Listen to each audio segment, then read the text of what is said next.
I'm at the Morningstar Digital Investment Conference with Carl Richards. He's the creator of the Behaviour Gap. Hello. Hi, Holly. So, big topic. Well, I'll ask you to condense it down. What is the Behaviour Gap? Yeah, so the Behaviour Gap originally, and it's fun because Morningstar does a bunch of work around this, right? The difference between investment returns and investor returns. And that was the original formulation, like the original idea behind the Behaviour Gap was just that difference that's due to our poor behavior. It's grown in concept, at least the way I think about it now, is any well-intentioned behavior that leads to a suboptimal result, right? So clients running around, and advisors, frankly, running around trying to find the best investment has often led to us underperforming the very investments we owned during the period. And we can expand that to savings, all sorts of things where we have well-intentioned activities, like we think it's our job to find the best investment, right? And that well-intentioned activity actually leads to a suboptimal result. And you're thinking about this from an advisor's perspective, and one of the things I love that you point out is how much we expect of clients as an advisor. We expect them to walk in and just open up their entire financial lives to us as a stranger. And that's really hard for Brits, I think, in particular, because we don't talk about our feelings or our private stuff. So how do you tell people to tackle that? Yeah, Holly, I've been told we've lived here now for almost a year, and I've been told that numerous times, right? That we're like stiff upper lip, sort of buttoned up. We don't talk about our feelings, and it may be true. Maybe this is a distinct version of it, but it's a human problem, right? This idea that we have never been taught how to talk about money, right? We don't know what it means to talk about money. We think it means talking about maybe the credit card bill or the numbers on the page, and then we're surprised. The problem is we're surprised when we go to have a conversation about money and it's like touching an electric fence that we didn't know was electric, right? Suddenly somebody's fighting,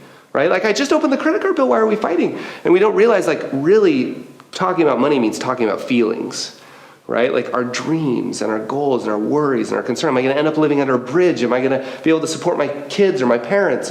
Like, all of those feelings come out when we talk about money. So I think we need to remember that as advisors. Like, people walk in to our offices, and you think about that. Unless you have a law in the UK that I don't know about, people come of their own free will and choice to meet with an advisor. And when they do, they've overcome two huge hurdles. One, they've come to talk about money.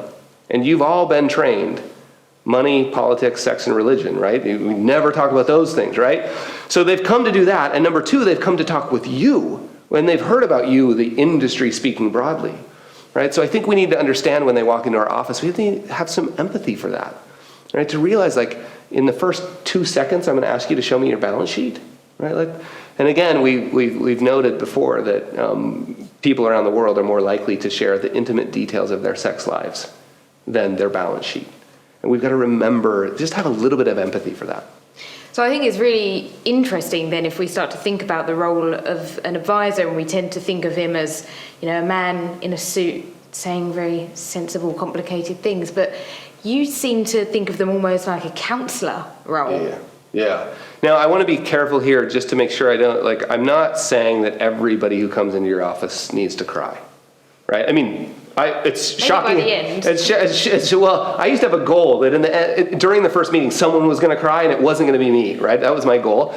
But it doesn't mean it has to happen that way. All I'm saying is I don't care how proper and buttoned up you are. People don't like two things you mentioned there, like saying very sophisticated, complicated things. That one of the most common emails I get from the people out there, pointing out the window again, is they say, please tell them to stop using those words.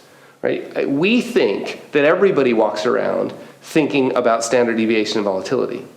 And that when we use the word risk and we get blank stares and we try and fix it, standard deviation, right? It doesn't help. So first, let's use simpler language. And second, there's been a lot of research around the best environment for a financial advisor, like office space. Right? If you look at Kansas State did a big write-up. Michael Kitces wrote about some 50-page document about Kansas State's report, and it's much more like a high-end architect. And they even point to like coffee shops.